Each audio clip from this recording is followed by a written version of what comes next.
Welcome to the Riding Side-by-Side activity. Riding can be a social activity and it is fun to ride side by side with another rider. However, there are best practices that riders should follow when riding side by side, such as merging into single file. The objective of this part of the lesson is for students to be able to practice riding side by side with another rider and forming a single file when necessary. In this lesson, you will want to explain to students that when the path narrows, or traffic is approaching, or when someone wants to pass you from behind, riders will need to ride in a single file. In this clip, riders are lined up to ride side by side.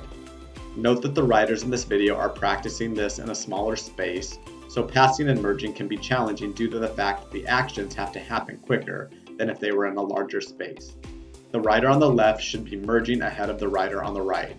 Communication is key. Riders on the right will say, "You first." Riders on the left will scan over their left shoulder to make sure no one is approaching and then pass in front of the rider who is on their right. If there is enough room, like if you are outside, you can have a rider who is passing, scan, and merge back into their own lane. Here's how this skill can be applied in a real-world situation. Notice that the riders are riding side by side. The rider on the right side of the screen notices that there is oncoming traffic and he needs to merge into a single file.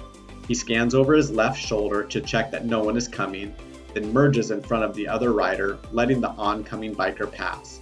After, he scans over his shoulder again and merges back to riding side by side. Make sure you always communicate with the other riders to let them know you are passing.